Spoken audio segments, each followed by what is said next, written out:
let's talk about back bends. So, back bends are a complicated beast, and a lot of people think that they have an awful lot to do with how flexible you are, and people will spend a long time doing lots of movements like this and opening up their front body, and yes, to a degree we will carry some tightness across our chest and across the front of our shoulders because a lot of us spent time sat like this. But this is a very passive position. I'm not tight in my chest just because I'm sitting this way. I'm not working the muscles to hold this position, I'm just passively here. And so while I'm passively here, what I'm actually doing is lengthening the muscles in my back, more so than I'm tightening the muscles in my front. So by spending a lot of time on a wheel or with blocks, holding a kind of open position like this, yes, we'll get some stretch, and it is good to open the other way. But again, it's passive. We're stretching, we're lengthening the front of the body, but we're not actually working the muscles in the back of the body. It's quite to lie on a block or to lie on a wheel. It's quite a easy thing to do in terms of our back. So if you're thinking about your back flexibility, you want to think about the balance between the muscles and also the structure of the spine itself. So first I'll talk about the muscles, and then I'll talk about the structure of the spine. But you have your chest muscles, as I say, we sit like this a lot. They're quite inwards, and we want to be able to open them out, and it's quite nice to sit back here like this. But again, to sit up right straight, it takes quite a lot of back strength to get that, and then it takes more back strength to come back. And we often talk about flexibility a lot, but no one really talks about mobility as much. And that in the most simplistic way, flexibility is how far your bones are willing to go, how far your joints are willing to bend. So if you're hypermobile, you have like a hypermobile spine or hypermobile knee joint, your bones are willing to go back that far. So I am hypermobile, so I can put my thumb down all the way to here. My wrist joint and my thumb joint are open enough that I can do this. That's a hypermobility thing. Can I stay there? No. Can I do it without pushing? No, because it's not a muscle thing. I don't know, no matter how much I pull the muscles on my forearm, I'm never going to get it to touch unless I physically move it. If I physically move it, if I manipulate the movement, then I can kind of cancel out the muscle action. So a lot of the problem with back bends, take my jumper off so that you can see, a lot of the problem with back bends is it's a physical manipulation of the bones. So for example, when we do cat-cow, people just sort of like let everything sink down and drop, and then they round it out, and then they sink it down again, and there's really not much muscle action going on. The same for cobra. If I do have a hypermobile spine, so you will see my lower back go like crazy, but if I just push up, I can go pretty far. But the real thing is that if I let go, there's no way I'm staying there, because my muscles aren't I'm not working my muscles. So you want to start working the muscles of the upper back so that you can come up through that strength, and then you can come up pretty high. So now I can come up to here. This is quite a healthy cobra position, but I can also let go and I can stay here. So it's about working that muscle strength. And if you're doing a back bend, for example, in a low lunge, again, it's about a growth. It's about engaging the muscles. I can go so far using gravity. If I really use gravity and just let myself fall back, then it just comes straight into my lower back again. And I want to lengthen it out and use the muscles to pull back and open the chest and engage. So when you're working through that muscle imbalance, yes, you need to work out the tightness in the chest. Yes, a lot of people struggle with opening their shoulders, opening through this movement, and opening this way, and you do need to stretch out these muscles across the front of the body. But stretching doesn't do a lot, and strength will take you a lot further. My shoulder mobility and back mobility increased tenfold when I actually started strength training. So now I do a lot more weightlifting and body weight strength training, and my chest is probably a lot stronger than it's ever been before, but my shoulders probably aren't as easily manipulated, but if I want to send them a certain way, I can certainly send them further with my muscle control. So that's sort of like the muscle element of it, is that when you're stretching something out, you want to balance it with strength. Another good example, if we just move away from the back for a second, is a split movement. If I was to just go into the splits, I can't go that far. If I actually start to engage my muscles and squeeze my quad and squeeze my hamstrings, I can actually go a little bit further. And it's about by using the muscle action, the opposing muscle action, to actually deepen the stretch. So in a back bend, we often focus on, oh, I'm not flexible enough, oh, my shoulders are tight, oh, my back isn't that flexible, which isn't strictly true. It's just your ability to hold yourself in that position, especially when it comes to stronger back bends. It starts to get more and more complicated. And then you have to, with back bends, they're complicated, you have to take into account the position of the spine. So naturally, your spine will have a S-curve in it. So your thoracic spine will go out, and then your lower back, your lumbar spine will go in, and then you'll come back out again. So it'll go like this. This is like a little S shape. Some people will have a much more pronounced lumbar curve. They'll have much more pronounced here. This is also part of their hips as well. And some people will have a much more pronounced thoracic curve. Now, if you think about the structure of that, if your body is naturally more curved like this, it's going to be harder to open it out all the way back because you're counteracting the curve. So if you have your thoracic, your spinal vertebrae, they're just plates, right? They're just like round plates that stack on top of each other, but they stack on top of each other with space, because the space makes the curve. So when you start coming here, you've got this space around here that starts making that curve, and so only so far. You're only going to be able to go so far. It's not going to go further. So if you have a naturally straight spine, you can go a lot further.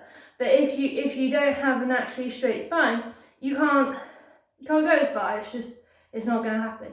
So you have to also accept that there are a lot of benefits to yoga practice and to any sort of mobility practice, but you have to accept the limitations of your body, and you can't compare yourself to people because you don't know what's going on in the spine. So there's a lot of things that just won't happen fast or at all if you have a certain structure in your spine. You're just going to be, sometimes you have to accept your limitations and work through that. So some things just aren't going to be open to some people. I have a client who has a shoulder injury, a really poorly set dislocation when he was younger. He will never, ever, ever,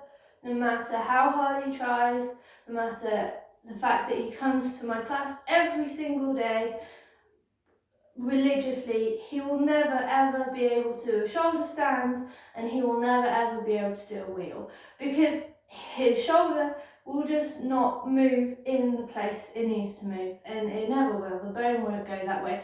So no matter how much muscle opening he does, how much muscle strength he does, he will never be able to fight the structure of his skeleton.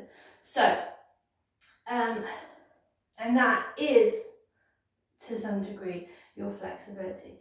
So that's a very quick, like, brief. I could talk about it for ages, like a quick ramble about how the spine works and the importance of this back strengthening movement. And now I'm going to just go over a series of exercises. I'm not going to do it like a flow. I'm going to go over a series of good exercises, arm movements that I enjoy, that I think are really good and can be added into almost any flow, because they're mostly just arm movements that you can put into most postures. And what we'll do is I'll talk you through some of the pitfalls as well, places to focus on. So we're going to start with cat-cow. A really, really good spine mobility movement, and it really does help you get that rounding through the spine. But what it's really good for that we often don't think about is one thing to think about the movement of the spine. You'll often hear yoga teachers use the cue of kind of feeling your vertebrae moving and rounding one way to the other. But it's really not promoting a full range of movement within the muscles. So how I like to explain it is, imagine you have a cord, a string that runs from your knees to your hands. And imagine right now the cord is loose, and then someone is going to start pulling that cord, and as they pull the cord, everything starts to move. And so my tailbone starts to go, but also my chest starts to go forwards. And then what I'm doing is I've taken the attention away from my spine and I'm bringing it into the muscles in my back, and I'm controlling that movement down, and then I'm coming back round and letting that spine loosen up. So what I'm doing is I'm really focusing on the movement through my lats, through my rhomboids and through my trapezius in the upper back to bring my chest forward, and then I'm allowing it to come through again. So there's a lot of pressure through the knees and through the hands to resist the urge to let the body go floppy, and you're creating a solid base for the muscles to work through. If I go back, I'll do one more with my mind on my muscles. Mind on my muscles, muscles on my mind. And then I'll go back to doing just a sort of a not conscious working with my vertebrae, and I'm just letting my spine drop and come back round. And you should be able to see that it's not going as deep. I just let my spine drop. It's not going as deep. It's also, I can feel it a lot more in my lower back. And really, with all back bends, we want to avoid the lower back doing anything at all. We want to try and keep the lower back as neutral as possible, because it already has a natural curve in it that promotes a back bend. It's very easy to put the back bend in the lower back, but we don't want to be putting the back bend in the lower back. It's not it's not good for you. You end up walking around with a lot of kind of discomfort and pain because nothing's really worked the way it was supposed to work, and the natural curve has just been deepened, and it's just not something you want. So I would recommend with your cat-cows to just think about working from the ribs up and really squeezing the muscles and trying and getting them engaged. It's quite hard to do, to kind of switch off from the bones and switch into the muscles, but over time you can begin to do it. Then another movement I enjoy that I think is often easily not thought about is just, I call it a hanging cobra. So you come from a child's pose and you come through all fours and then into a hanging cobra. So it's sort of like a version of an up dog. And you come back. Now if I do this without any thought and I let my hypermobility take over, I can get my hips to the floor. But you'll see my shoulders are over my wrists. My chest is coming forwards, but not as far as I'd like. And the bend is in my lower back. My upper back is actually quite flat here. So when I come back, I have to push through. So here you want to think about getting a bit of core engagement. So you want to breathe into the sides and the lower back. The lower back stays flat. And then when you get to here, you start to reach through the back muscles, bring the chest forward. And then as I come through, you see my hips aren't near the floor. My shoulders are on top of my wrists. And I've deepened that back bend. And then I come back. So when you start, you might only be getting to here. But that's fine, yeah? You don't want to just let those hips go. You want to keep that length and you want to squeeze and work through the shoulders to bring the chest forward and get that bend coming from the upper back. And then we take it back. And I like to do a fair few of these. I do it as a warm-up in every class I teach. And we also come back. And then what we'll do from here is we'll come up into a standing kneel, squeeze the glutes, keep the core engaged, close the ribs as Natalia was saying then, reach the arms up, lift the chest, reaching the arms up. Again, you're feeling a little bit more down the sides in the erector spinae, the ones right down the sides of the spine, pulling a little bit to bring that chest up, you're opening, and then you come down, back into your child's pose, back forward, and then coming through, and then this one is a little bit more lat based to get to this position, and then you come back through, and then come up, squeeze, lengthen, reach, lift the chest, come up, and then come down. So that is my first sequence that I like to do. It's just sort of like clicking that brain into muscles. What are the muscles doing? What are the back muscles in the back doing? The next movement I like to do is it seems counterproductive to a back bend, but it's about getting that core engagement here, this solid, well, your core's not just your abs, but this solid core through your quadratus lumborum on the lower back here to really set that lower back in place, keep it nice and strong. So you're in an all fours position with a nice neutral spine. Now, it's very easy. We do a diagonal cat, I call it Superman. So but it's a diagonal cat where you have one leg and then the other here like this. It's very easy when I do this in the class, and people go, woo, like this, and they're like, hey. But what's happened is my lower backs come into play, my glutes are switched off, and all of this back bend is in my lower back. The more I try to lift it, the more it's going to go into my lower back. The aim of the game here is to keep that lower back flat and keep it neutral. You take that foot back, I actually don't lift it that high, and then I bring the other arm out, and then I'll do knee to elbow. And then as I get familiar, I can start to squeeze the glutes, keep it out of the lower back to stretch that leg. And once I've got this lower back and my glutes sorted, and I can start to get that lower leg up, then I can start thinking about what this arm's doing. And I can start reaching the arm above my ear.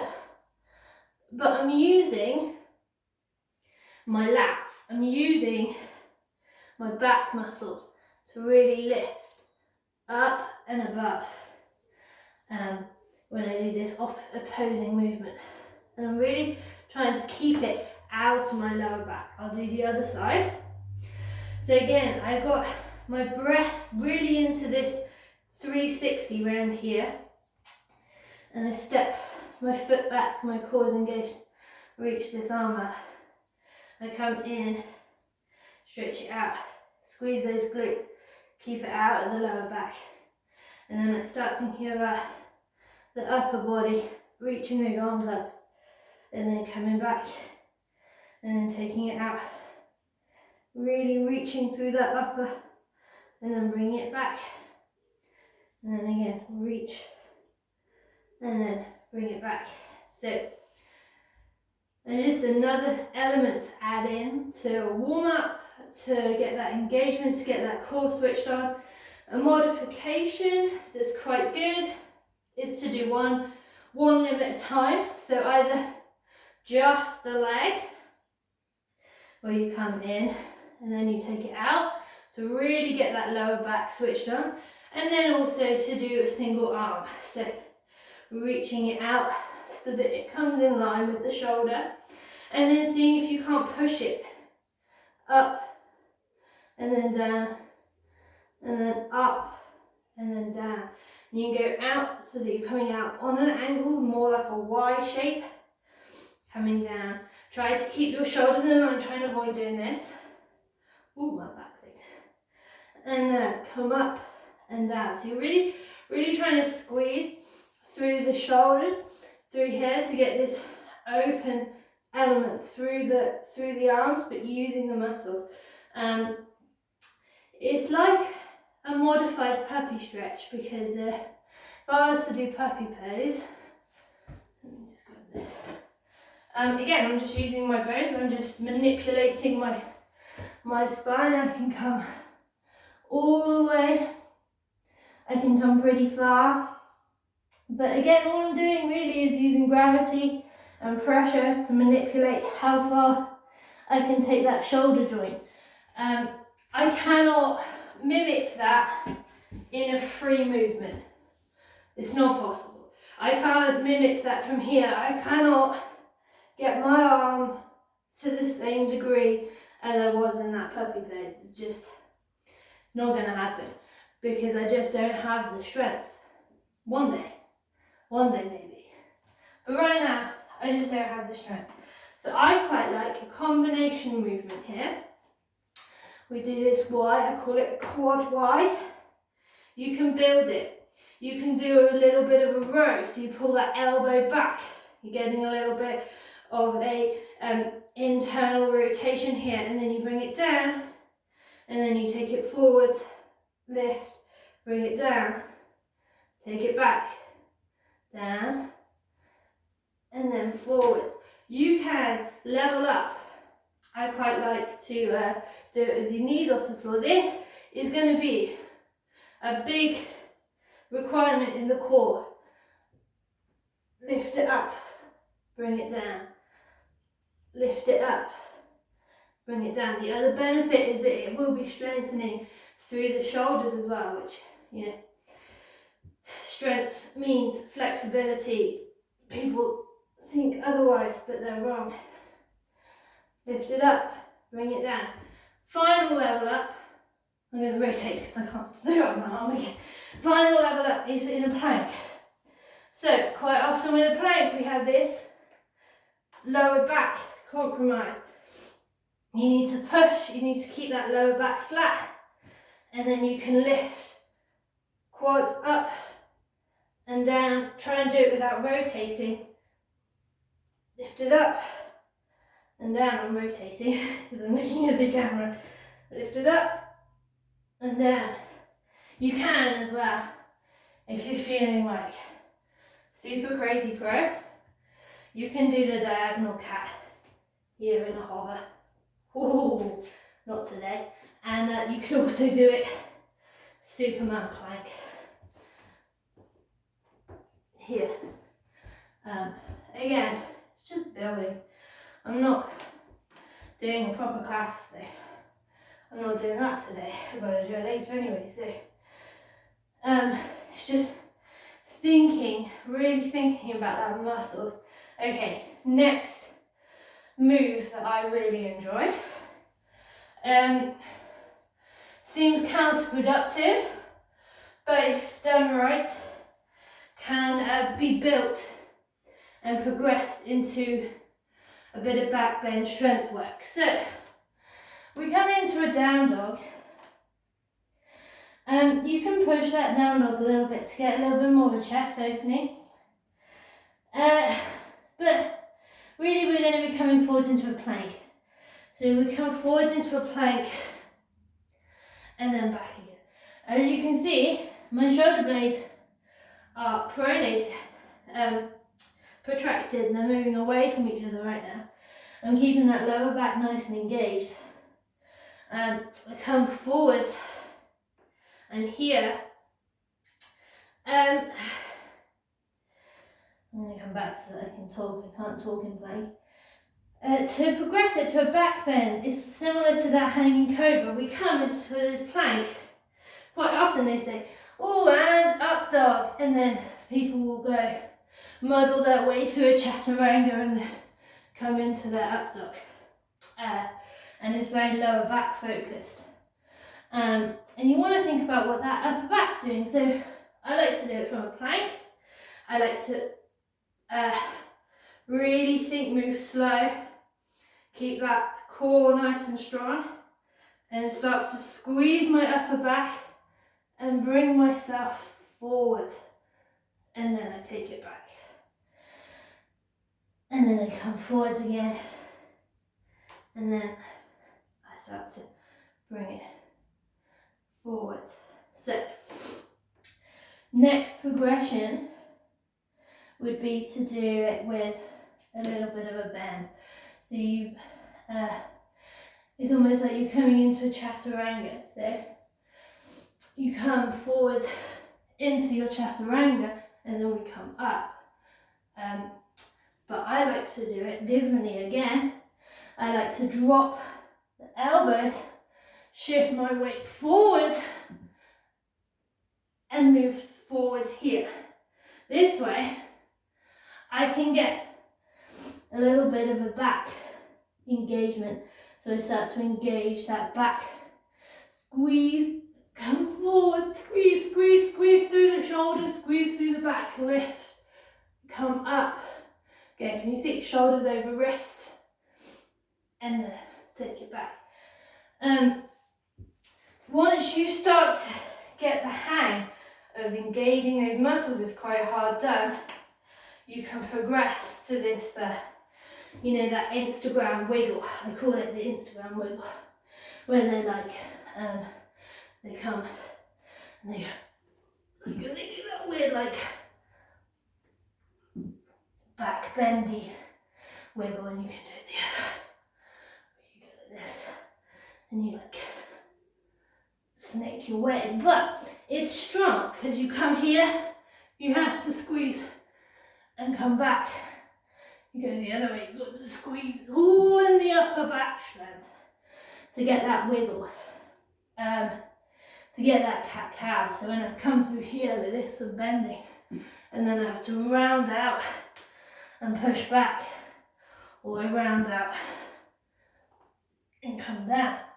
So there's a lot of strength involved, not just in your arms, but in your upper back. That's a very kind of like advanced progression. You can do it. I see people doing it all the time, and they're not like a cat cow. They're just doing it. They're just letting the spine do the movement, and they just come and they're like dumpy, dumpy, dumpy, dumpy, dumping round and round, and they're dumping everywhere, and they're just dumping into that spine. They're not using the back muscles. You've got to be switching a lot on to get control through that movement. And I'd like to see if they could stop.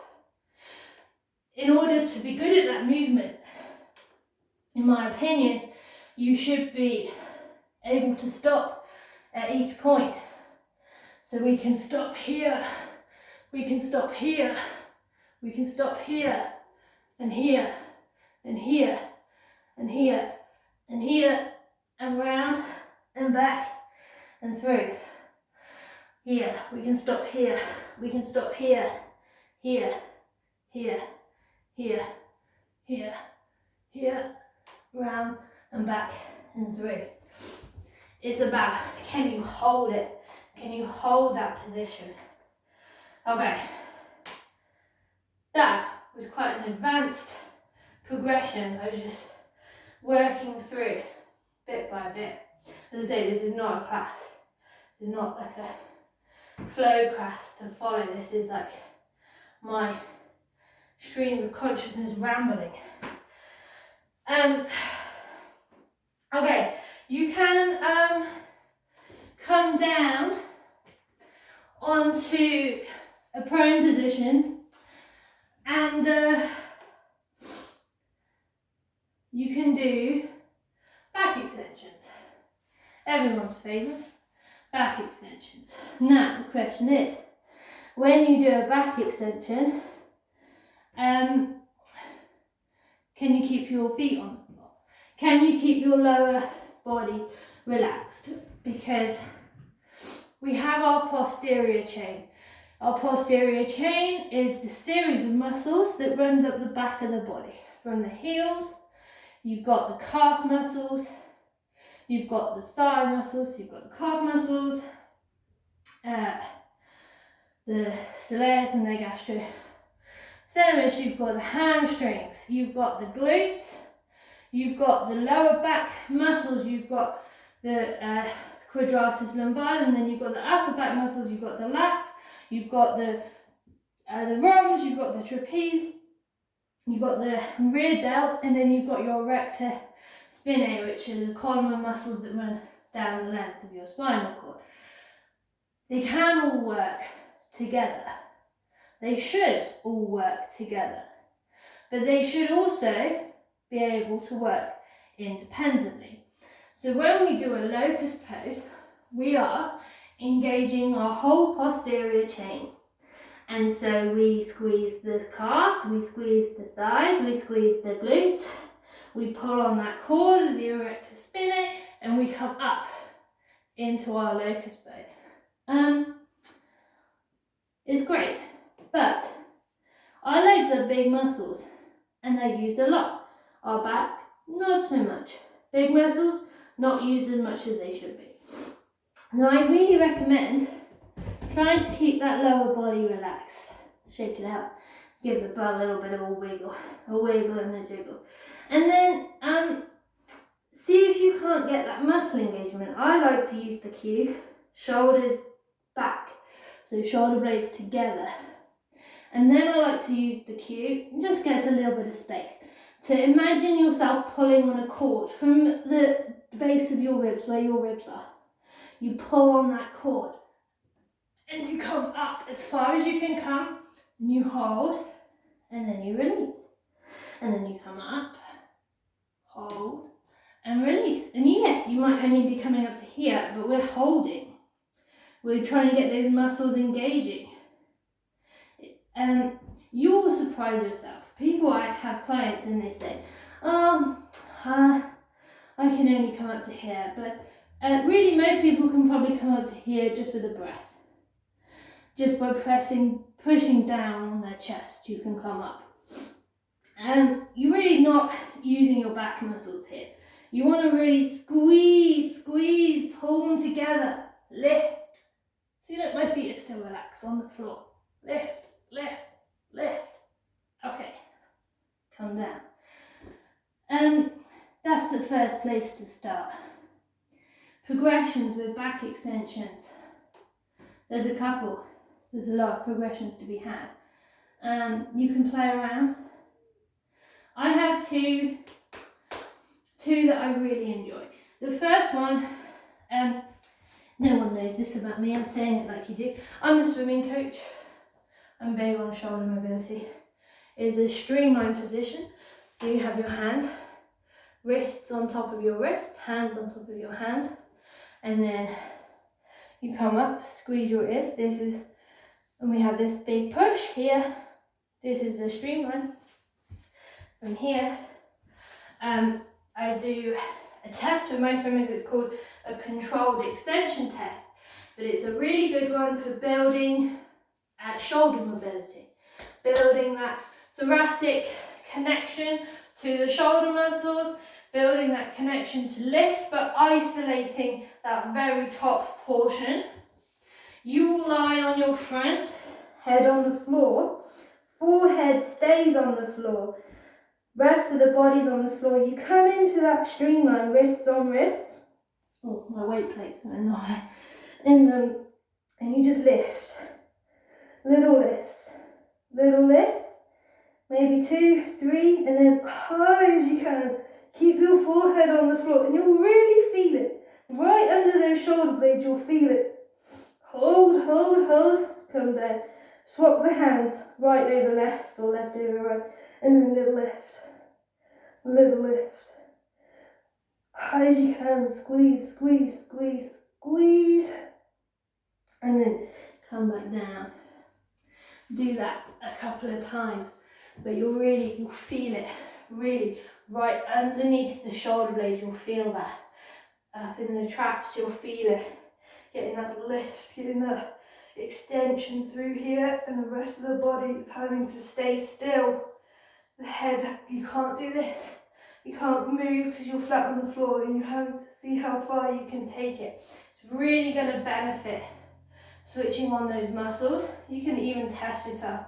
You can get someone to measure how high your hands come off the floor and do it again in a couple of weeks and get them to measure how high the hands come off the floor again, and see whether you're getting any better with it. If you're into measurements and things, everyone is. The other variation I like is, I call it WYA. You start here. You come through into a W position.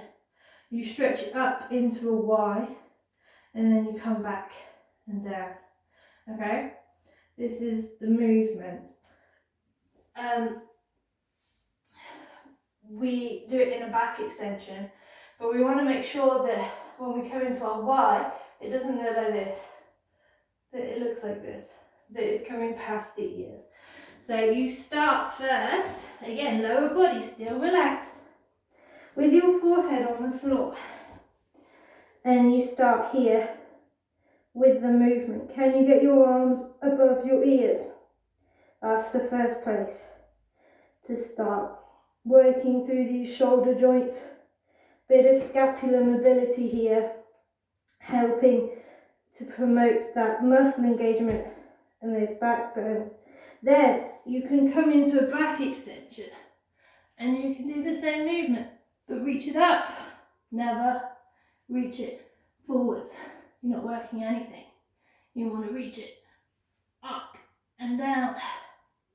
Again, it's this strong. It's a strength move.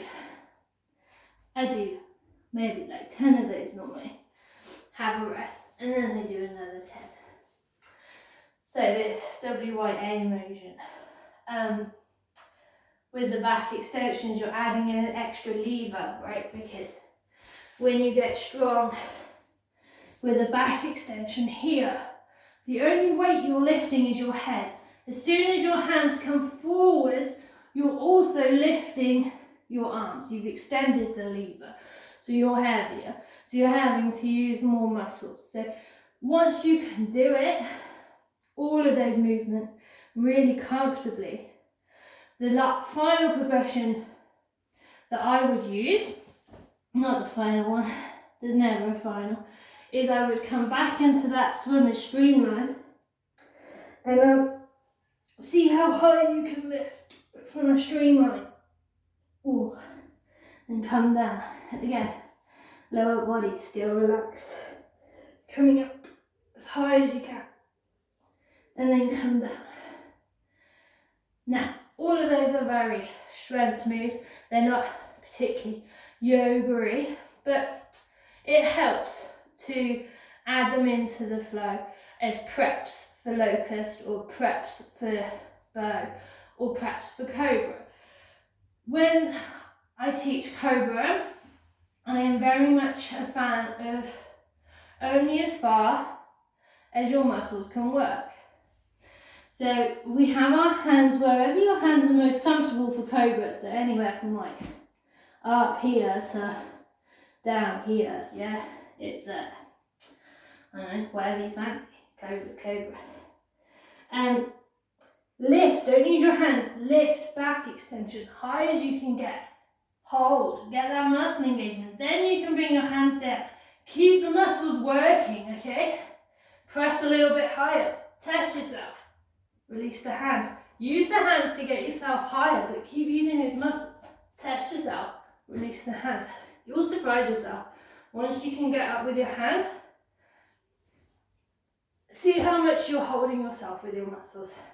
Keep those muscles engaged, and then you can start to ease your way up into a bigger cobra. Keeping that belly button pressed down. Lower back is going to be neutral. We're coming into that back bend using those muscles. Coming back down. Okay. Once you can do those, you start to get a feel for building that strength and how to switch it on.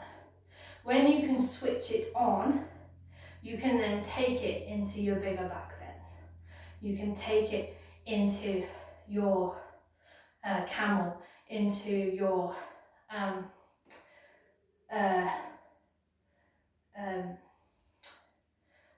like your lunge back bends, and into your warrior one, and move it through into all of those moves.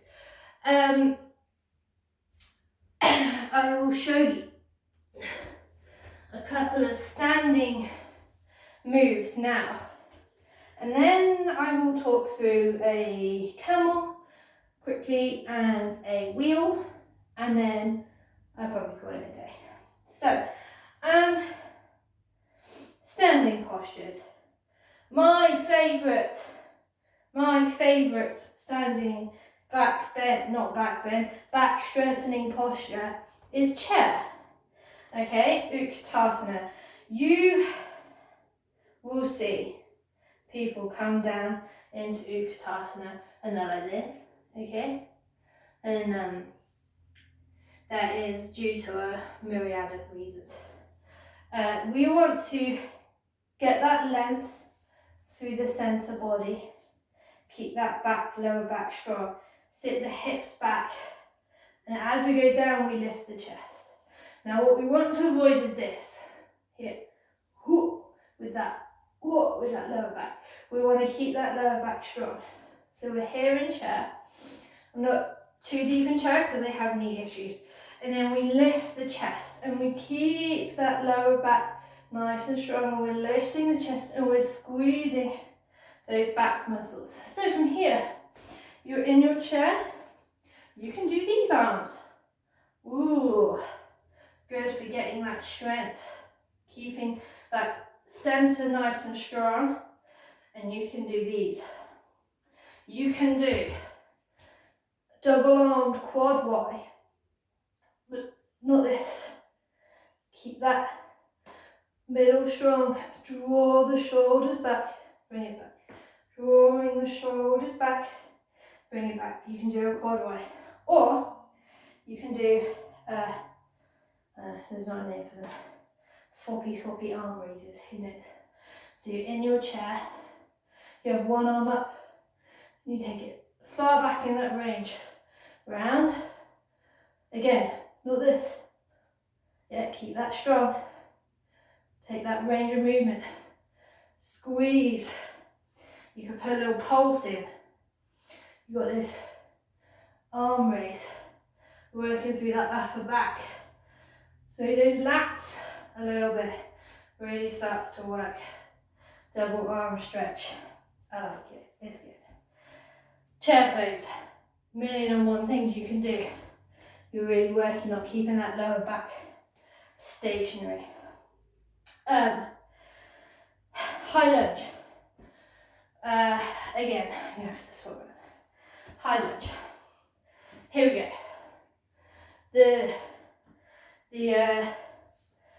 The back bend issue here I see a lot of is you say come into high lunge, reach your arms up, look up to the sky, and it goes whoop, into the lower back. We want to press into the legs, squeeze those glutes, legs are active.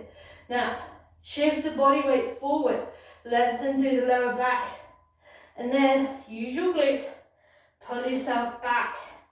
So you're coming back here, you're nice and strong, and then reach the arms. You could do on the hips, you could do IYAs, and you're here, you're nice and strong, lower back is nice and flat, then you lift the chest, pull on that cord, open it, keep squeezing into those legs, don't let that lower back pinch, keep coming back, squeeze, squeeze, squeeze, push, extend through the fingers, coming into that lunge, back bend, muscle engagement. Same for warrior one, but smaller. Warrior one is good because you can get those hips in place with that lower back lengthening without too much effort, and then you can start to lift, come back,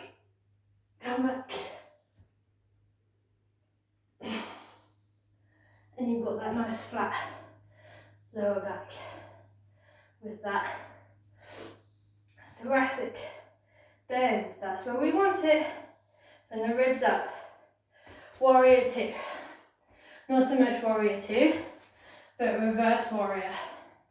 We're in our warrior two, and we go. Lift the palm, reverse warrior. And everyone just goes, and you feel it here. You don't really do anything.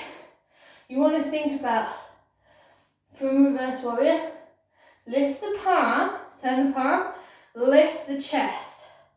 Pull that core in, lift the chest.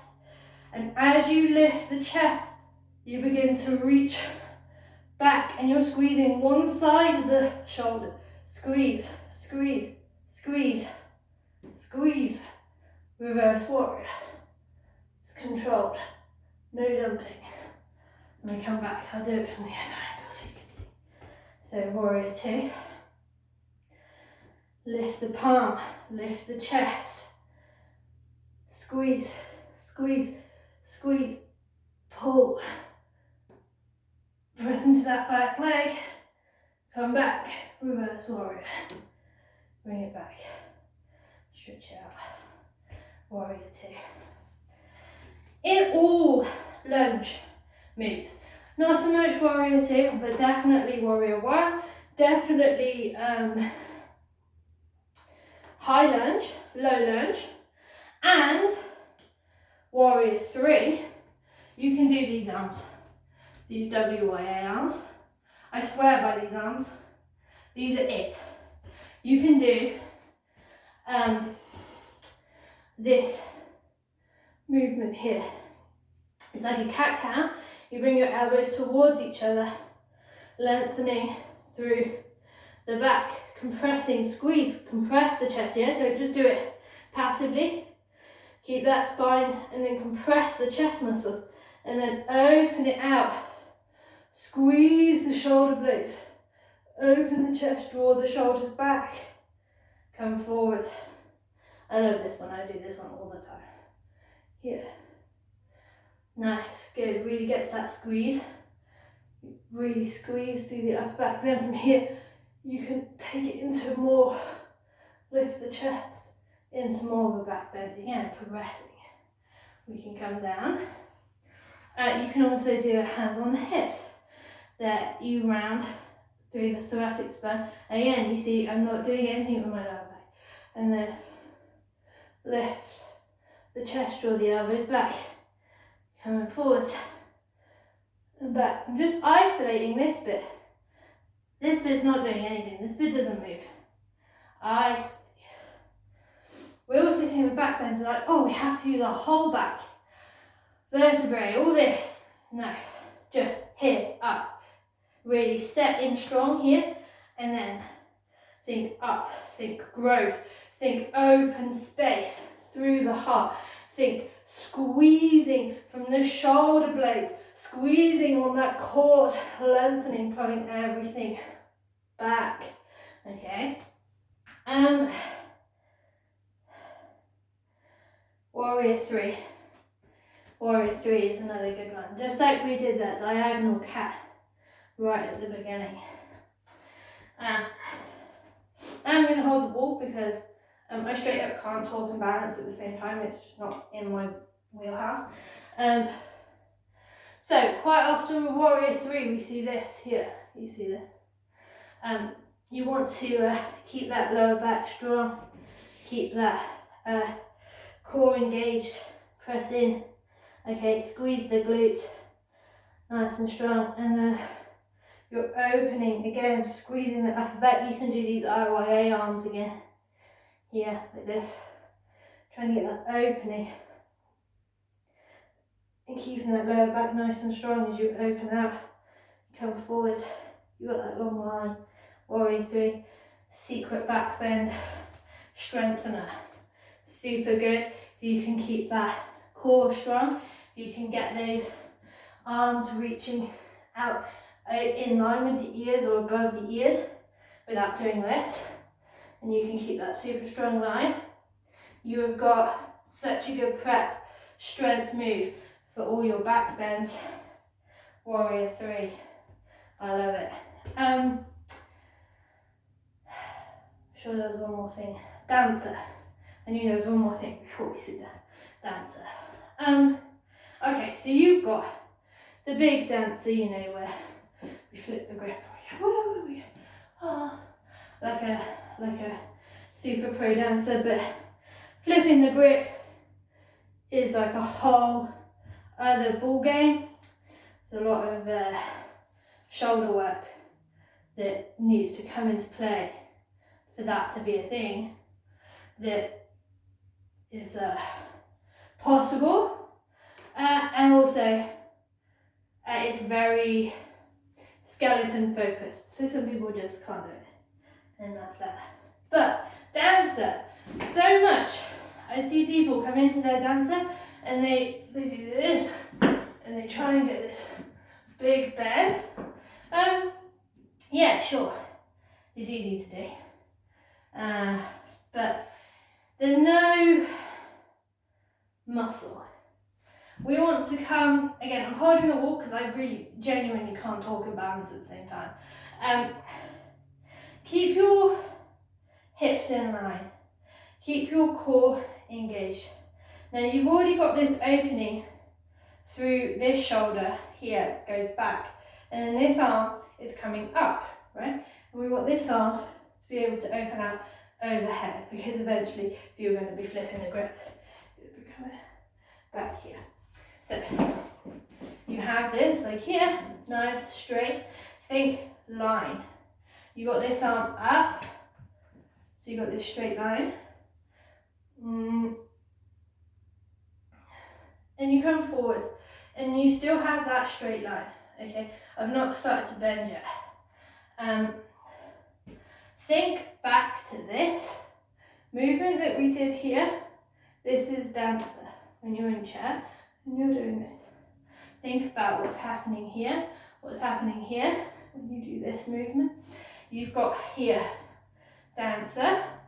Ignore this hand, this should be up here, yeah, but I can't talk about it. You come forward and you've got this super straight line here. And then you start to squeeze the upper back, reach the other arm up, squeeze, squeeze, squeeze, and then you start to take it into that dancer. Once you've got the balance, once you've got that muscle engagement, then you can play around with a strap. You can play around with flipping it over, but you want to be, when you, I haven't got a strap with me, so I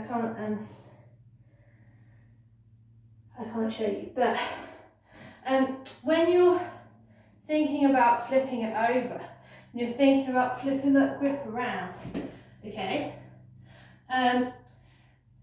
there's a lot of faffing around, there's a lot of like this. And what you want to do is you want to try and avoid that.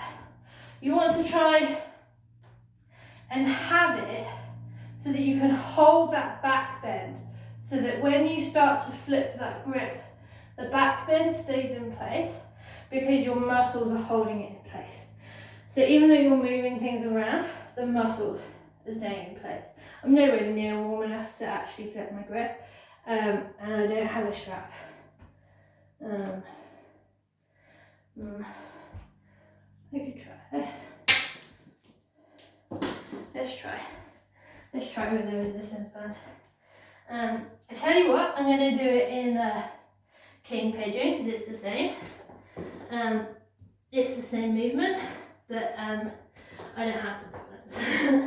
So for king pigeon, it's the same movement as flipping the grip and dancer. Pigeon, another good back bend. Everyone goes forwards, but it's another good back bend. See, you bring that chest forwards, you breathe, you squeeze the shoulders, lift, lift, lengthen here, lift, lift. Can you bring your hands back? Can you hold? Okay, this is a good one. Now the question is, I've got my strap. Okay, I've lifted. Can I hold this back bend and bend my foot? Can I hold this back bend and flip my grip? Okay? Can I hold it? Can I move through that movement without moving my back bend?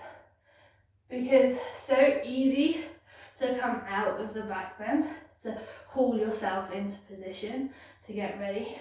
But the question is, can you hold it? Can you come into this position? Can you get the chest lifted? Can you hold it? And then flip the grip. And then pull it in. Okay? Now, if I was warm enough, I would do it holding my foot. But no ego here, I'm not warm enough. It takes me about 2 hours on a hot sunny day to warm up into any sort of flip grip pose, so that's not going to happen. Get a belt with sequins and it will look pretty on Instagram anyway. That is where the strength comes into play. We talk about back bends, we talk about, oh, I can't do it, it hurts. Every time I do it, I don't feel like I'm going anywhere, I feel like I'm locking out. Because if you're just using your bones, if you're just using your spine, you will lock out. There's no other way to do it. It's just your body will just go, no way, that hurts, I'm not doing it. Everything will feel out of place, nothing will feel right. Let's do camel. Camel. You want to get that glute squeeze. Big glute squeeze. Super big glute squeeze. Nice. Set here. Nice and strong. We're set. We grow. We grow from the ribs. We grow. We grow. We squeeze. We squeeze. We bring it back. We bring it back. We push it forward. We squeeze. We're pushing it forwards to maintain that length. Okay? Through the lower back. We come back. We bring one. We bring the other. We squeeze. We push. Question is though, right? Can you hold it? Okay? So often I see people come into camel and they're so focused on touching their feet, they're not actually doing the back bend. They're so focused on that end goal, they're like, oh, camel, the back bend is touching my feet. That is just a bunch of nonsense, okay? Camel is not touching your feet. Camel is opening from the ribs up and getting that hip flexors forwards. It is nothing to do with touching your feet, okay? So blocks, chair, cushion, whatever, nothing. Opening, lengthening, drawing it back. Can you hold it? Can you hold it? Here, look. Woo! You can do these. My favourite arms again. Can you hold it? How far back can you go? Can you hold it? Okay, this is all strength. Yeah, this isn't anything other than strength. And then look, I'm here. I've got my feet, but I'm bendy, so, you know, it doesn't matter. But I'm holding it. And you'll see yoga teachers are super cautious about you coming back up from a camel, right? The reason why is because if I just do this, okay, if I try to come up and there's no strength involved, what's going to happen? If there's no strength involved and I'm trying to come back up, all that's going to happen is my lower back is going to take all of that weight, all of that leg back weight when I take this hand off, it is just going to go poof, into your lower back. It's going to be horrible. That's why when people come back into camel like this, it's all in their lower back and there's no strength. And then they push you forwards and they're like, ah, my lower back hurts, because they've not set anything out right. And then you'll have yoga teachers being like, okay, bring one hand back, bring the other hand back, and then come back up because you're supporting your lower back. Wow, okay, yeah, it's a cop out because you have to protect yourself as a yoga teacher from people who don't listen. But what we want is we want that strength. You want to be able to hold yourself. You want to be able to squeeze. Can you lift?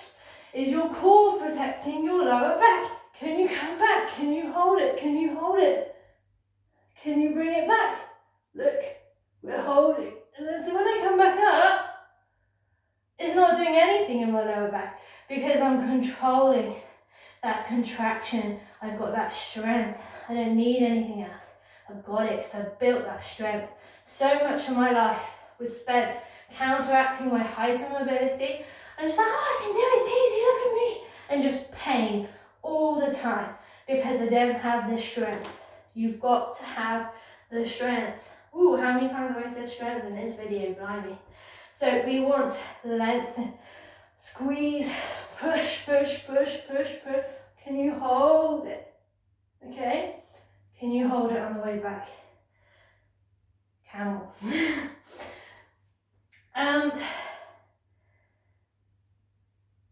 I'll finish with wheel, okay, because it's good for my last little preaching moment. So, wheel is a shoulder opener more than it's a back bend, but it is strength.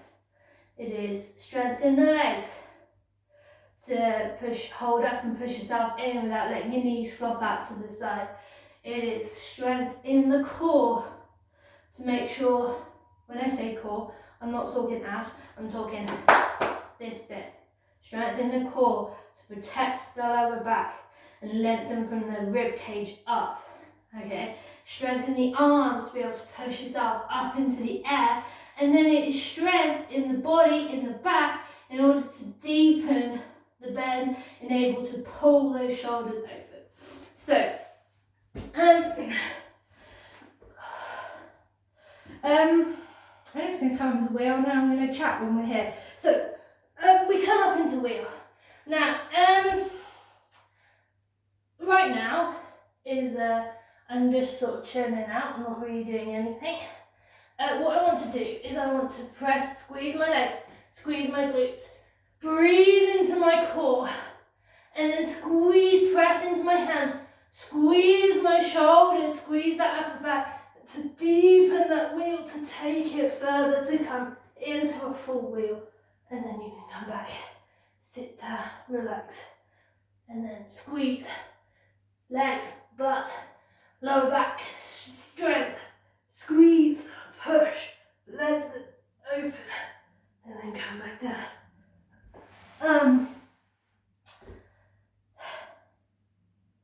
We talk about all the time about how when, oh, I used to be able to do it when I was a kid.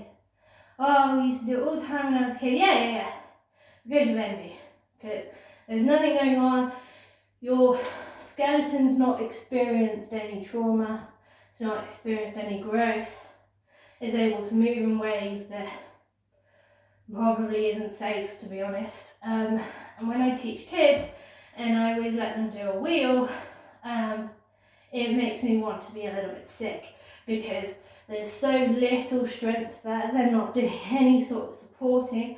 So when they come up, I don't even know if I can do it without thinking about it now, but when they come up, their legs are out, all the way out, far apart from each other, their knees all over the place, their arms are probably out too far. They come up and they're like, yeah, and they're like, I'm doing it, and look, it's all in my lower back. And I'm not using any strength aside from the strength required to hold myself back. But let's fix this. Okay, let's bring the feet in. Let's squeeze the glutes. Track the knees. Okay, and then let's lengthen through from the rib cage. It's quite hard to set from here, but I'm going to drop down so that I can pull the core in. Shift my body weight forwards, lengthen from the rib cage. I'm going to adjust my hands a little bit, and then I'm going to push through my hands and squeeze my shoulder blades, squeeze those back muscles, opening out into that wheel. And then I go back down. Okay, that's my last wheel today. So, back bend city. Not really a class, I've just gone blah, blah, blah, blah. If you made it this far, I'll be really impressed. I am going to make sure that everyone at least skips this far, because this is the most important bit. This is the most important thing.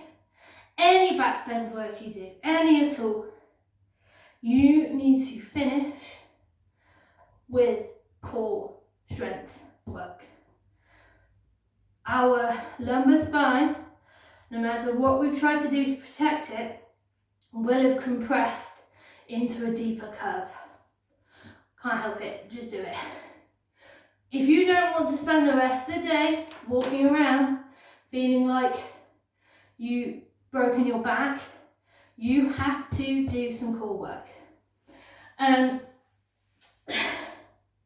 You can come back to cat and you can do, I quite like to do a rounded cat into a neutral spine, and round and then neutral, and then round and then neutral, and not letting my lower back drop, and then maybe I round and I can just come just a little bit, just to a natural curve, no further, come up and then into a natural curve. You can do that. It's good if you've not done too intense back bends. That's fine. If you've been doing some really intense back bends, anything really that feels like you've been not able to fully control the compression in the lower back, I love a feet flat on the floor, like a little bridge. If you just let your body be soft, if you bring your arms above your head, your spine will be neutral.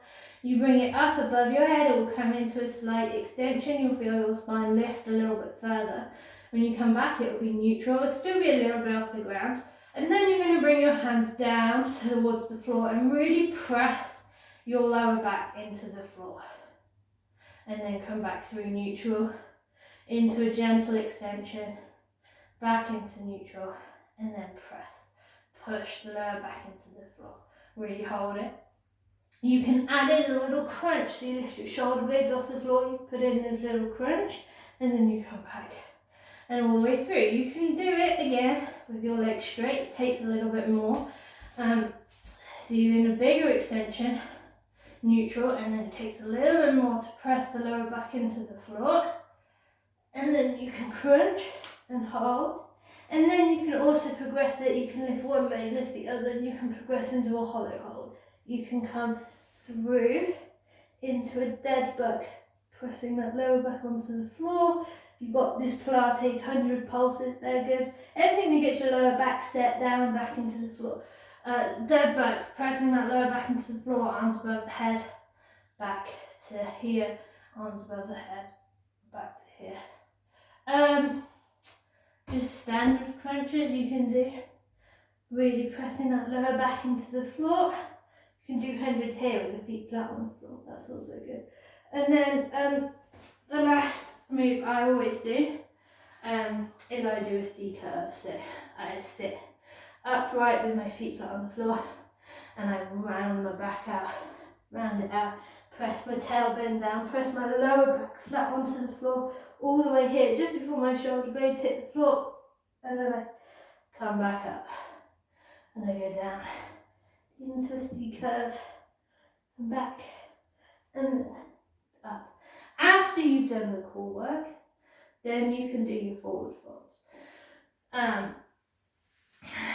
So much counter poses, like, you just let your lower back go the other way, but it's not about letting your lower back go the other way, it's about setting your spine back to its neutral position. So I think with strong back bends, it takes slightly stronger counter pose than you think, and that counter pose is not a forward fold, that counter pose is core work, and then you can relax the muscles with a nice little gentle forward fold. I probably wouldn't do a straight leg Paschimottanasana. I do bent legs like this. I do Apanasana, lying on my back, knees into the chest. I would have a little roll around. I could do happy baby. I don't know, whatever feels good.